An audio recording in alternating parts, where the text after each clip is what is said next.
दोस्तों, गद्दी के सेवादार चैनल पर आपका हार्दिक स्वागत है। आज हम बात करते हैं एक ऐसे विषय पर जो कि अब दीपावली के नज़दीक आपसे करना मेरा बहुत ही ज़रूरी है। और ज़रूरी इसलिए है क्योंकि इस समय तुम्हें चौकन्ने होने की ज़रूरत है। तुम पर व तुम्हारे घर पर तुम्हारे दुश्मन द्वारा तंत्र करवाया जाएगा 100%, क्योंकि वह तुम्हें बर्बाद करना चाहता है संपूर्ण रूप से। आप जो जैसे तैसे इस समय को काट रहे थे ना, यह समझकर कि समय खराब चल रहा है, या आपको पता भी था ना कि हम पर किसी ने कुछ करा दिया है और आपने हजारों जगह चक्कर लगाकर जैसे तैसे रोकथाम करवाई थी ना, किसी भगत तांत्रिक ओझा गुनिया के पास जाकर, वो अब सब बेकार हो जाएगी, क्योंकि आपका दुश्मन अब नए सिरे से आप पर दोबारा तंत्र करवाएगा। बस इस घड़ी का इंतजार ही वह कर रहा था, तब से जब से कि किसी दरबार भगत तंत्र के पास जाने से आपको आराम मिला था। क्योंकि जब से आपको आराम मिला है ना, तब से आपका वह दुश्मन परेशान है। जब से आपको तंत्र क्रियाओं से राहत मिली है ना, तब से उस तंत्र ने पलट कर उसको परेशान करना चालू कर दिया है। दोस्तों, तंत्र ट्राइबल के सिद्धांत की तरह काम करता है। वह करने वाले, करवाने वाले व जिस पर किया जा रहा है, उन तीनों को प्रभावित करता है। जैसे कि मान लो मैंने आप पर तंत्र किया आपके दुश्मन के कहने पर, तो आप पर तंत्र का प्रभाव हो जाएगा और उस बुरे तंत्र के कारण आपका जीवन नरक के समान हो जाएगा। आपके साथ साथ ऐसी ऐसी घटनाएं घटेंगी कि आप कुछ समय तो सिर्फ भाग्य का खेल या कर्मों का विधान ही समझोगे। यह सोचकर बहुत से पढ़े लिखे मूर्खों की तरह अपने घर को बर्बाद करते रहोगे। लेकिन जब बहुत समय हो जाएगा, आपका अहंकार, आपका ज्ञान जब सब आपके पिछवाड़े में घुस जाएगा ना, तब जाकर आप इधर उधर मुझ जैसे खंडियों के चक्कर लगाएंगे, इसलिए कि अब आपके पास इसके अलावा कोई दूसरा विकल्प ही नहीं बचा है। दोस्तों, जब हम अर्श से फर्श पर आ जाते हैं ना, कामयाबी से असफलता पर आ जाते हैं ना, अपने ज्ञान को छोड़ दूसरों को सुनने लगते हैं ना, ओवर कॉन्फिडेंस की जगह वास्तविकता पर आते हैं ना, तभी हमें कोई मार्ग मिलता है।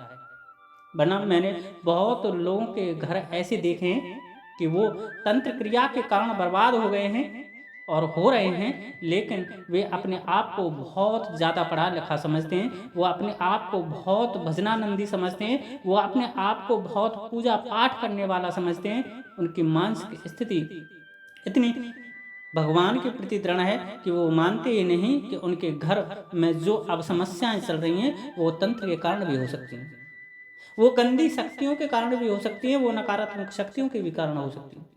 लेकिन वह व्यक्ति महाभारत, रामायण, वेद पुराण व आज के कुछ कथावाचकों व सत्संगियों का आधा अधूरा ज्ञान अपने में समाहित कर अपने आप को बड़ा विद्वान समझ रहा है। वह अपने ही घर को बर्बाद करने में लगा हुआ है।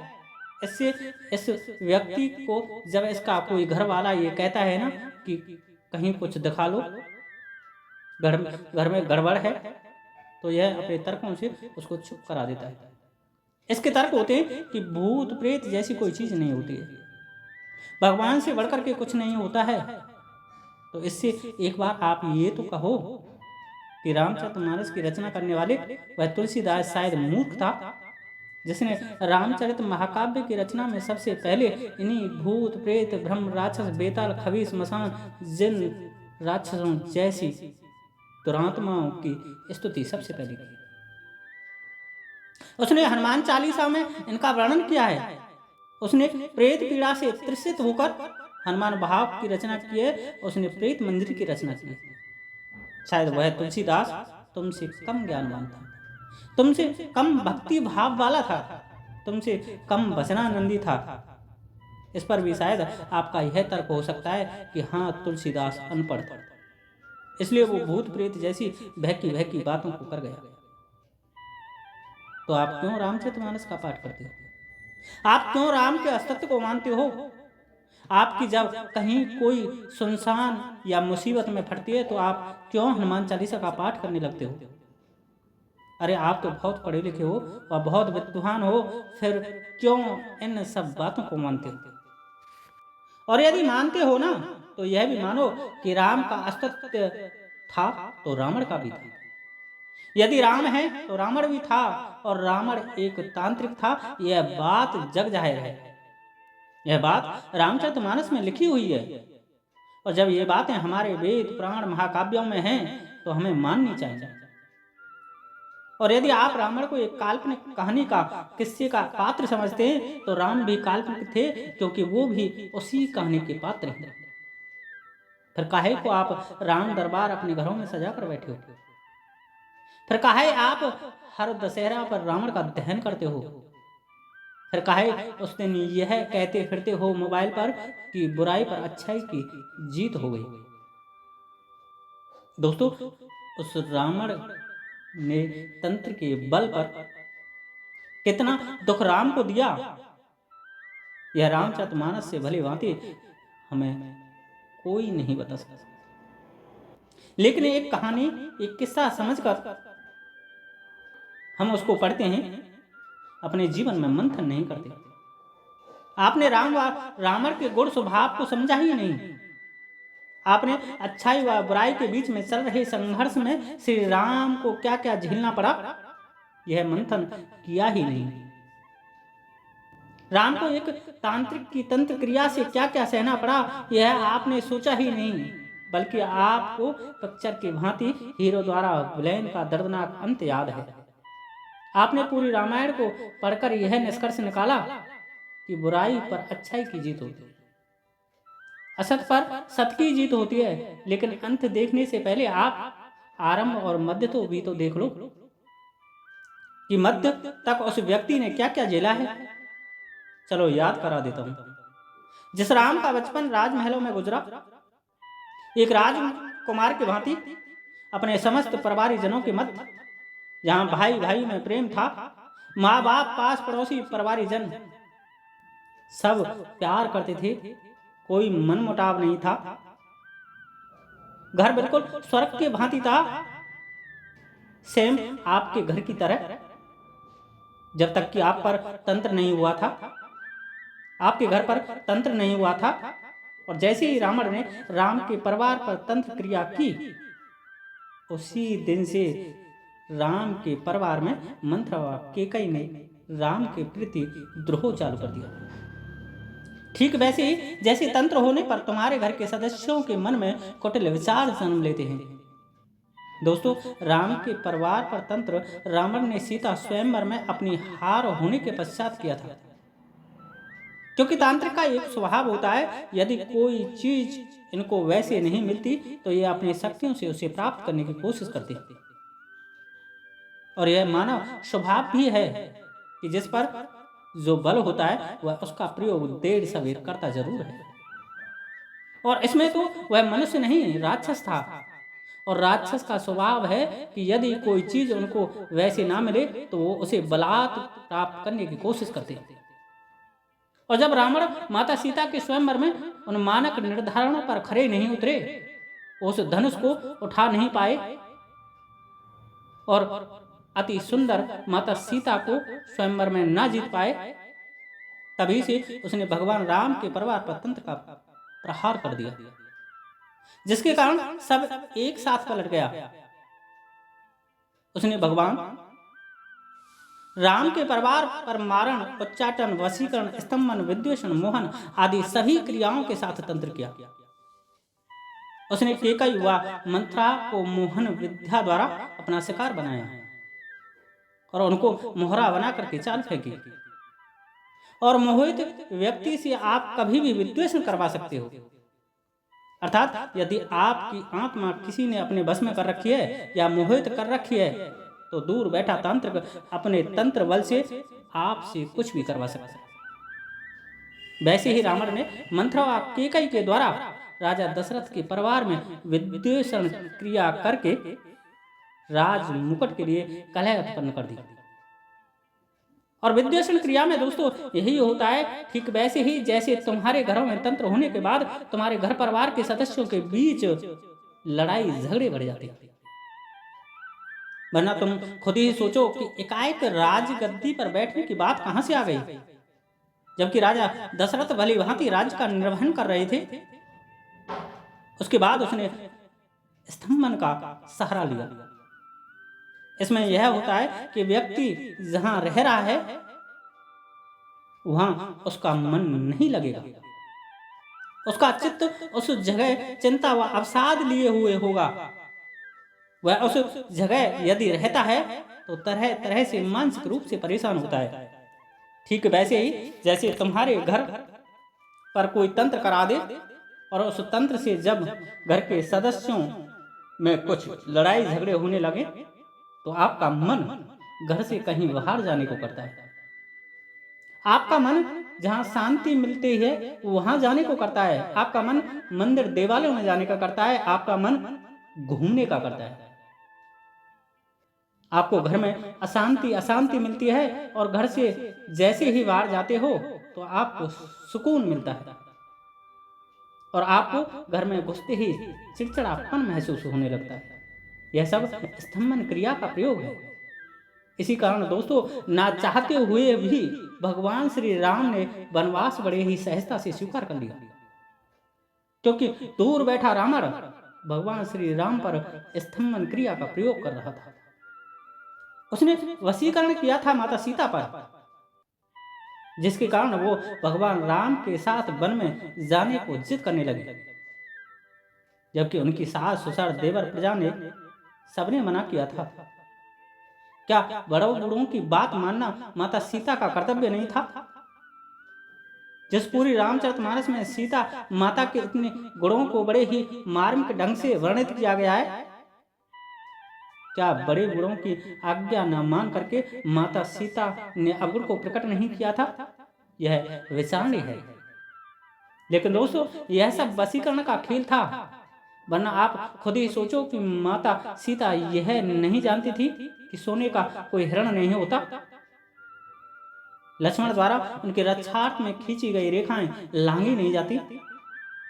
जो अपने शुभ चिंतक होते हैं या हमारी दिन रात चिंता करते हैं, मेरी बहन, मेरी माँ, मेरी पत्नी, मेरी भाभी या मेरी बेटी की कोई दुराचारी बहका ना ले, कोई अपहरण ना कर ले जाए, कोई उसकी इज्जत मैली ना कर दे, लेकिन फिर भी हमारी बहन बेटियां शिकार हो जाती हैं जब उन पर वशीकरण जैसा प्रयोग हो जाता है। और यही प्रयोग माता सीता पर रावण ने किया था, वरना इतनी मना करने के बाद, इतनी निगरानी रखने के बाद, इतनी सावधानी बरतने के बाद कैसे हो गया। और यही सब दोस्तों हमारे साथ भी होता है जब हमारी बहन बेटियों पर वशीकरण का प्रयोग कोई कर देता है। उसकी आत्मा को तांत्रिक अपनी अनुभूति से चलाता है। वह अपने मन से वही सोचेगी जो वह तांत्रिक चाहता है या उसका प्रेमी चाहता है। ऐसा होता है दोस्तों वशीकरण। तभी तो हमारे लाख समझाने पर हमारी बहन बेटियां हमारे वर्षों की इज्जत को धूमिल करती हुई अपने प्रेमी के साथ भाग खड़ी होती हैं। हालांकि अच्छे बुरे का ज्ञान हमारी उन बहन बेटियों को भी होता है, लेकिन वशीकरण होने के कारण वह उन सब को दरकिनार कर देती है, या उन बेचारियों को पता ही नहीं होता कि उनके साथ यह सब हो क्या रहा है। और दोस्तों जब आप उस लड़के लड़की को देखोगे ना तो तुम्हें स्पष्ट पता चल जाएगा कि हाँ, इस लड़की को वशीकरण द्वारा प्राप्त किया गया।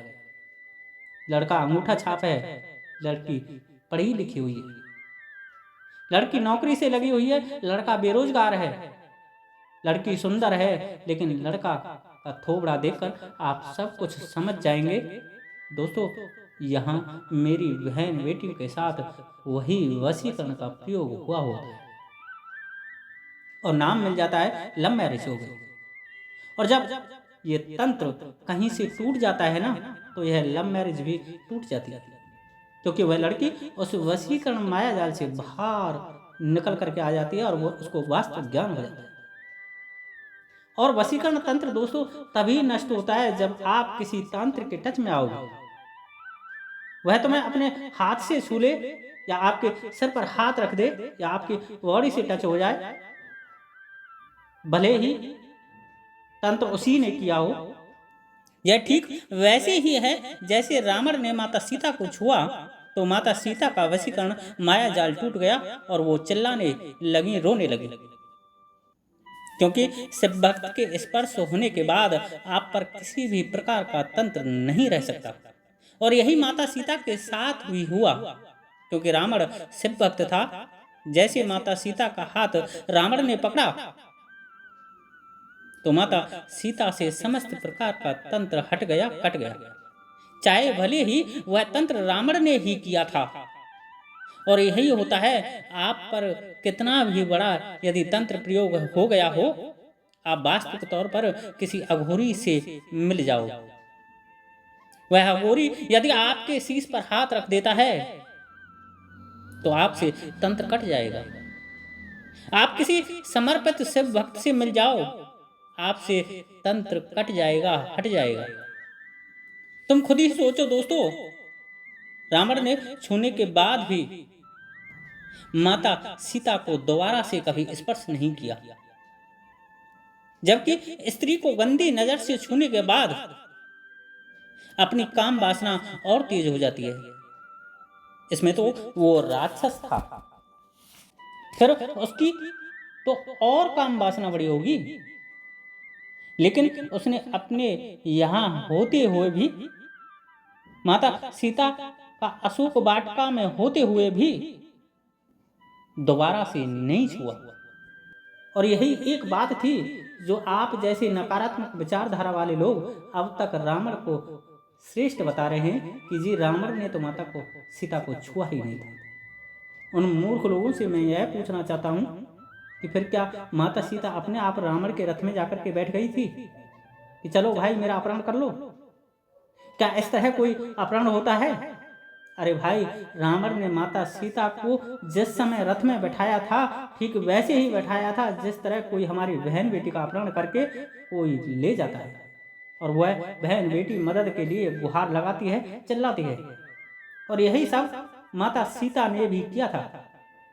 लेकिन माता सीता जब रावण के वशीकरण तंत्र से मुक्त हुई तो उन्होंने राम नहीं शिव की आराधना की थी, क्योंकि जब किसी बहन पर मुसीबत आती है ना तो वह पति से ज्यादा भाई पर विश्वास करती है, क्योंकि उसका भाई उसकी शादी से पहले उसका रक्षक होता है। जिस तरह माता पार्वती के किसी भी रूप की रक्षा भगवान विष्णु करते हैं, वैसे ही माता लक्ष्मी के किसी भी रूप की रक्षा भगवान शिव भाई बनकर के करते हैं। तभी तो उन्होंने हनुमान के रूप में आकर के एंट्री मारी। और हनुमान को जिस दिन रावण ने देख लिया था उसी दिन से वह भयभीत था, क्योंकि उसको पता था कि भगवान शिव के इसी रूप को मैंने अपना सिर अर्पण नहीं किया है। भगवान रुद्र के 11 अवतारों में मैंने इसी शीश को नहीं पूजा है, और यह शीश मुझे मृत्यु तक ले जाएगा। और इसका परिणाम उसको मिला भी जब हनुमान जी ने उसकी लंका में आग लगा दी। उसी दिन से रावण ने माता सीता के पास जाना ही छोड़ दिया था। छूने की तो बात दूर रही, छुएगा तो जब जब उसके पास जाएगा। दोस्तों, जिस तरह रावण ने वशीकरण, उच्चाटन, मोहन, स्तंभन, विद्वेषण आदि का प्रयोग किया था ना, वैसे ही महाराजा दशरथ की मृत्यु कर उन्होंने मारण जैसे कृत्य को भी अंजाम दिया था। यह मारण विद्या ठीक वैसे ही कार्य करती है जैसे किसी पर तंत्र होने के बाद वह खाट पकड़ लेता है, वह चिंता और दुख में प्राण त्यागता है, वह बीमारी ना होते हुए भी पूर्ण रूप से बीमार रहता है। मारण प्रयोग हुए व्यक्ति के आप टेस्ट कराना, सभी रिपोर्ट नॉर्मल आएंगे, लेकिन वह बीमार है यह उसी को पता होता है। उसकी आंखें शून्यता की तरफ छा जाती हैं, वह आंतरिक पीड़ा से करहाता है, घबराता है, ठीक वैसे ही जैसे कि महाराजा दशरथ घबरा रहे थे। लेकिन लोगों ने उनको सिर्फ राम के प्रति प्रेम समझ करके गौर नहीं किया। लेकिन दोस्तों, ऐसा नहीं था, बल्कि उनको आंतरिक पीड़ा थी। उस रावण द्वारा मारण तंत्र होने के कारण मोह तो उनको राम के प्रति था और भी पुत्रों के प्रति था, क्योंकि बड़े यत्न से उन्होंने पुत्र प्राप्त किए थे बुढ़ापे में। और हर पिता को अपनी संतान से होता है, ठीक वैसे ही जैसे हम तुम्हें भी होता है। इसमें कोई नई बात थोड़ी ही है। लेकिन वास्तविकता तो ये थी कि दोस्तों, रावण के मारण प्रयोग से महाराज दशरथ का अंत हुआ। बन जाना प्रभु राम की माया नहीं थी, बल्कि रावण की इच्छा का एक रहस्यमय विलाप था। वह हर हालात में माता सीता को प्राप्त करना चाहता था। जिस दिन उसने स्वयंवर में माता सीता की सुंदरता को देख लिया था, उसी दिन से वह माता सीता को पाने के लिए अपनी तंत्र विद्या की प्रत्येक चाल चल रहा था। वरना आप खुद सोचो कि सीता स्वयंवर से पहले महाराज दशरथ के यहाँ स्वर्ग जैसा आनंद था। सब वैभव था, सब में प्रेम था, सब एक दूसरे का मान सम्मान करते थे, सभी भाई मिलकर रहते थे, मांगलिक कार्य होते रहते थे। चिंता, शोक, भय, उद्वेग, बीमारी, व्याधि सब कोसों दूर थी। लेकिन माता सीता का विवाह जैसे ही राम से हुआ और वो जैसे ही अयोध्या में आए, सब कुछ बदल गया। सौभाग्य दुर्भाग्य में बदल गया। घर परिवार में सब कुछ गलत गलत ही घट गया। अब यहाँ भी मेरी बहुत सी बहनें बेटी यह कहेंगी कि माता सीता अब कुछ नहीं थी, वो पनौती थी, क्योंकि स्त्रियों का स्वभाव होता है कि वो स्त्रियों को ही शोषण पहले करना चालू कर देती हैं। हमारे यहाँ कोई शादी विवाह में कुछ गलत घट गया होता है ना, तो ये स्त्रियां आने वाली बहू में ही दोष देती हैं कि जी पट्टपाम की थी, सब पटपरा करके चली गई। तो उन मेरी बहनों को मेरे द्वारा माता सीता का यह चरित्र सुना देना, शायद उनका मोह हमेशा के लिए बंद हो जाएगा। दोस्तों, वीडियो बहुत बड़ी हो गई है, इसलिए मैं आपको इस रामचरित आख्यान से यह समझाना चाहता था कि जब हम पर तंत्र हो जाता है तब हमें क्या क्या झेलना पड़ता है। इसका उत्कृष्ट उदाहरण हमारी रामायण है, बस हमें समझना आना चाहिए। राम ने क्या झेला, सीता की पवित्रता में कैसे कलंक लग गया, दशरथ के प्राण कैसे निकल गए बिना किसी बीमारी के, घर में कैसे कलह ने जन्म ले लिया, वो भी उस रानी के द्वारा जो मां कौशल्या से ज्यादा भगवान राम को प्यार करती थी। किस तरह एक अमन चैन वाले राज्य व राजा के घर ग्रहण लग गया था, किस तरह सुखपूर्ण जीवन दुख, विषाद, चिंता, व्याधि, भय आदि में तब्दील हो गया, किस तरह मान सम्मान, संपत्ति, वैभव आदि में बट्टा लग गया।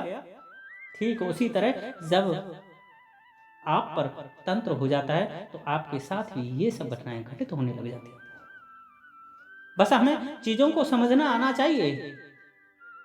हमें हर बातें कर्मों का दंड या भाग्य का दोष नहीं समझ लेना चाहिए। मैं ये नहीं कहता आपसे कि आप अंधविश्वास पर ज्यादा ध्यान दो, पर हाँ इतना जरूर कहूंगा कि रावण मरा था, उसका संपूर्ण परिवार खत्म हो गया था, लेकिन उसकी विचारधारा को जीवित रखने वाले लोग आज भी जीवित हैं और हमारे बीच में रह रहे हैं। जिस तरह तुम्हें रामचरितमानस कंठस्थ याद है ना, उसी तरह उन्हें रावण संहिता याद है, और याद ही नहीं बल्कि वो उसका प्रयोग भी करते हैं। इसलिए हमें हर वक्त सावधान रहना चाहिए ऐसे लोगों से या इनसे मिलकर जो हमें कष्ट पहुंचाते हैं। वो लोग अपने भी हो सकते हैं, पराये भी हो सकते हैं, या हमारी बहन बेटी संपत्ति को जबरदस्ती हड़पने के मकसद से भी वो हम पर तंत्र क्रिया करवा सकते हैं। कोई व्यक्ति किसी भी मकसद से हम पर तंत्र करवा सकता है। तंत्र कराने वाला कोई भी व्यक्ति हो सकता है, लेकिन हमारी आदत है कि हम अपनों पर ज्यादा शक करते हैं, और यही हमारे पतन का सबसे बड़ा कारण भी है, क्योंकि तंत्र का सबसे पहला प्रहार यही होता है कि वह आपको सबसे ज्यादा जो प्यार करता है उससे अलग करेगा। जो आपको सबसे ज्यादा चाहता है उससे अलग करेगा। जो आपकी सबसे ज्यादा फिक्र करता है उससे अलग करेगा। जो आपका रक्षक कवच के भांति हर मुसीबत से लड़ने का प्रयत्न करता है, उससे आपको अलग करने की कोशिश करता है। जो आपको समय समय पर होने वाली अनहोनी से अवगत कराता रहता है, यह तंत्र आपको उससे अलग करने की कोशिश करेगा। हम उसी को अपना दुश्मन मान लेंगे, और यही तंत्र में दोस्तों किया जाता है कि तुम्हें मिलने वाली हर मदद से दूर किया जाए, तुम्हारे सारे रास्ते बंद किए जाएं।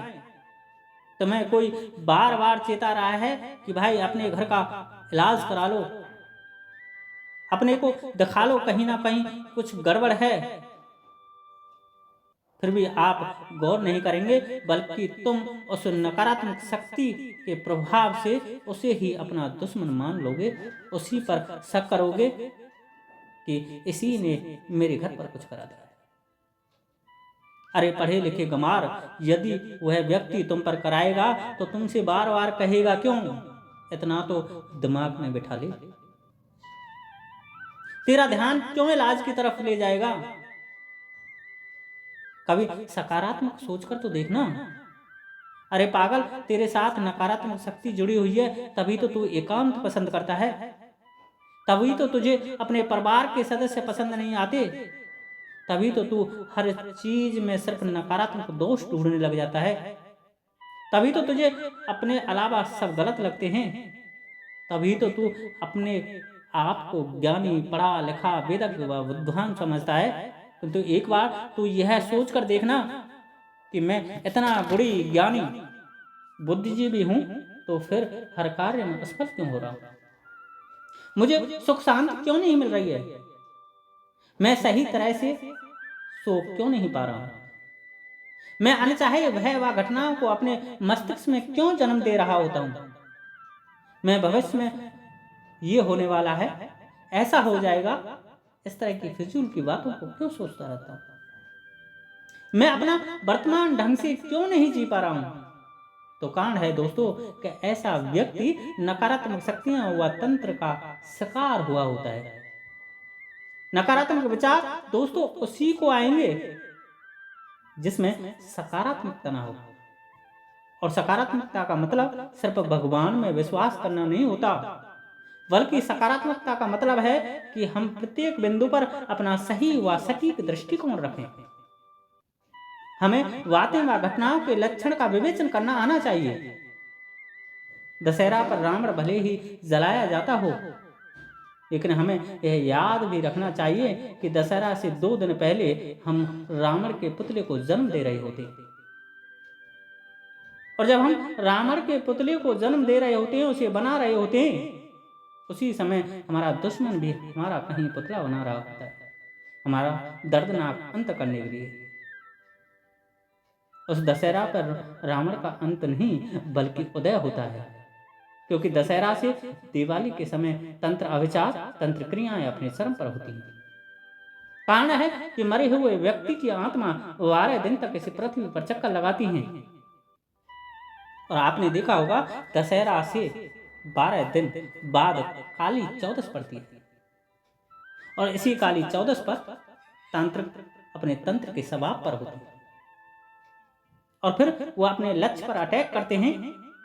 इसलिए दोस्तों दीपावली तक हमें अब बड़े ढंग से चौकन्ना रहना चाहिए, और इस दौरान यदि हमारे घर पर अनहोनी घटनाएं हो रही हैं, गलत गलत सपने आ रहे हैं, गंदे गंदे विचार आ रहे हैं, वाहन व्हीकल में नुकसान बढ़ रहा है, तो आप किसी अच्छे व सच्चे भगत दरबार चलाने वाले को जरूर दिखा दें, और अपने ऊपर से तंत्र प्रभाव को हटवा लें।